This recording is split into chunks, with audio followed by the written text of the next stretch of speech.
everybody, how's it going? Another day here in the stew, and I have another beautiful horn to show you today. One of the most beautiful horns that I've ever owned. Check it out.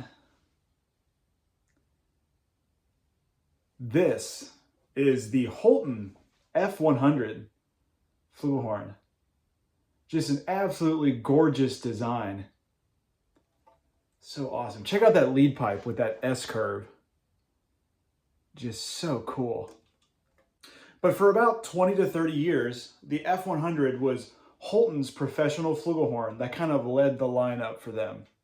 Now, it's impossible to talk about the F100 without talking about this crazy design.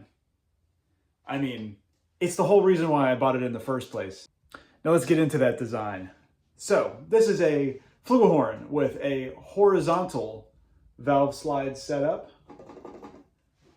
Really interesting. Not all that uncommon, as I'm sure you all know. There are plenty of flugelhorns out there that have horizontal valve slides that kind of, they're kind of built on trumpet valve blocks. I'll give you a few examples here. For example, if you came from my last video, you know that I have a custom Canstel 725 flugelhorn that's built on a medium bore trumpet valve block, a 453, right around there. And it has horizontal valve slides. Another great example of a flugelhorn with horizontal valve slides is this one that I cannot wait to share with you a little bit later. This is my Scodwell designed DEG Signature 2000, built on a medium-large trumpet bore of .460. It is huge, but it is a flugelhorn with a horizontal valve slide setup. Now, one thing you might have noticed on those last few flugelhorns I mentioned was the bore size. The Canstel has a .453 bore, and the DEG has a .460 bore. Now, what makes the Holton so different from those two is the bore. Now, a big reason why a lot of companies make a horizontal valve slide flugelhorn that uses a trumpet valve block is because it saves a lot on costs. If you already have those valve blocks made for a trumpet, it's almost like they could reach into the parts bin, grab some of those parts, and make a flugelhorn out of it just by changing a few parts around. The Holton, on the other hand, with that small bore, means that this is a unique valve block that is not shared with anything else in the Holton lineup. So it was intentional that this horn was a horizontal valve slide horn with a small bore. I'm no trumpet designer. I'm not big into the physics of all of that, but I think that's why this horn has that cool lead pipe S curve. I feel like with the way the horn was designed, the only way that this could be achieved is if you had a lead pipe that had a curve to it. Otherwise, your lead pipe would be all the way out here, and it just wouldn't make sense. Now, I do have to point out that this horn is incredibly comfortable to play. It's incredibly comfortable to hold, unlike a lot of horizontal valve slide flugelhorns. For example, when it's up to your face, notice how when it's up to your face, that curve kind of puts it right up to your mouth, and the valves are right at eye level. Awesome, awesome design. On the other hand, like my Canstel, which I do love my Canstel, but when the horn's up to your face, your fingers are all the way up here and you're kind of reaching the horns all the way up there, and it feels like it's always above you. Not super comfortable to hold that pose for a long time, so the Holton definitely had some great intentions with that design. Now, one thing I've loved about owning this horn is that as you play it, you sort of figure out small little design quirks as you go. For example, the bottom valve cap here is reverse threaded. And I don't mean it goes the other way with the thread. I mean that the thread is actually on the outside, kind of like the inside looking out. I've seen that on a few vintage horns, but I've never seen that on a horn as late as 1980. Very interesting design there. This horn also obviously has a first valve slide trigger that works very well.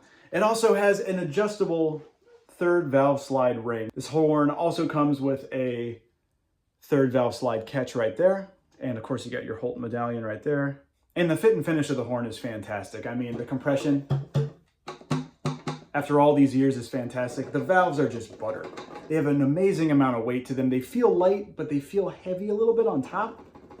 They don't just fly out of your fingers. They feel like they have some weight to them. They really feel fantastic. Also impossible to miss that amazing rose brass bell. Looks fantastic all the way down to this bottom solder point right there. The rest is yellow brass. Very beautiful bell there with the Holton logo. Now this horn is built well, it plays well, it has a very cool aesthetic design. There's one big issue with it, and it's right here. All you flugelhorn players out there know that your horn takes a specific mouthpiece taper. The most common mouthpiece taper out there is this one. This is a large Morse taper mouthpiece, also known as the Yamaha shank. This one pretty much goes on just about everything other than Bach and some French models. For example, I have my Deg right here.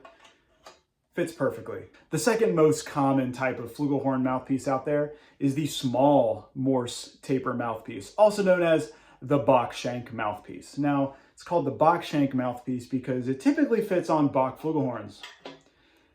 And that's about it. There's a few others out there that will take a Bach shank mouthpiece, but really it's just Bach flugelhorns, and that's pretty much it. Now, the third most popular type of mouthpiece for flugelhorns is the French taper mouthpiece. If you take a look at it, very strange design. There's hardly a taper at all in that shank. And here's my can stool that does take a French mouthpiece. If you take a look, it actually seats super early right there, and then it shimmies all the way, a lot of contact until it bottoms out at the end. And that's just kind of by design. There was a time period where there was a lot of jazz flugelhorn players out there that played on these Queen-on flugelhorns. They were incredibly cheap and they sounded fantastic. The only issue with those Queen-on flugelhorns is they had a sort of tailor-made flugelhorn shank mouthpiece like this. So a lot of companies came around and designed their mouthpieces to fit a Queen-on. Today, the only flugelhorns out there that take a Queen-on or a French taper mouthpiece is a Queen-on or a can stool. There's a few others out there, but those are really the only two. In that top 3 list right there of flugelhorn mouthpiece shanks, you might have noticed we didn't talk about this Holton. And that's because this Holton takes a cornet mouthpiece. Is this a design idea that sort of kills the whole horn? In my opinion, a little bit. I know you're thinking, what's the big deal? Why are we spending all this time talking about mouthpiece shanks? The big issue with flugelhorn is it's very mouthpiece dependent. If you don't have the right mouthpiece for a flugelhorn, it could sound horrible. Your intonation can be everywhere. And when you have a cornet shank mouthpiece and you're looking for a true deep V cup for flugelhorn, you're gonna have a hard time finding a good mouthpiece for this thing. These horns did come with a true V cup flugelhorn mouthpiece. I believe it was called a Holton 6C, but it was a deep, deep V cup. But again, if you want to play on a 1 or a 1.5 rem, you're gonna have to go to a custom maker and get something made, which really limits what you can do on this flugelhorn. Now, my philosophy is, in the modern era, we should just plug and play, right? I play on a 1.5B, love this mouthpiece. I should be able to plug this into any trumpet and just go. I shouldn't have to worry about gap. I shouldn't have to worry about all these other variables that get in your head. You should just be able to plug it in and go. That's why so many flugelhorn makers out there just use a regular large Morse flugelhorn mouthpiece. It just makes sense that a consumer base could just plug in their old mouthpiece and go without having to worry about any other specs. But again, this is a 1960s design and a 1980 horn. So you didn't really have that philosophy back then. I feel like a lot of companies kind of still did their own thing. So all in all, the Holton F100 is a beautiful flugelhorn that plays so well. It just has that one fatal flaw, is that you are about to go on a mouthpiece safari if you buy this thing. Speaking of buying this thing, this one's for sale. I have the link down below. I have it listed on my Reverb site. Send me an offer. It's in fantastic shape. You might see it's missing some lacquer in some spots. And it looks like there might have been a little bit of bell repair at some point. But from a distance, you can't even tell. It's a fantastically preserved flugelhorn. Comes with a ProTech rolly case, and it's ready for a new home. Also, make sure you save my song Spacy on Spotify or Apple Music, wherever you get your music. And take a look out this summer. My EP is coming out this summer, which if you follow me on Spotify, you'll get first dibs to save that early. Thank you again so much for watching.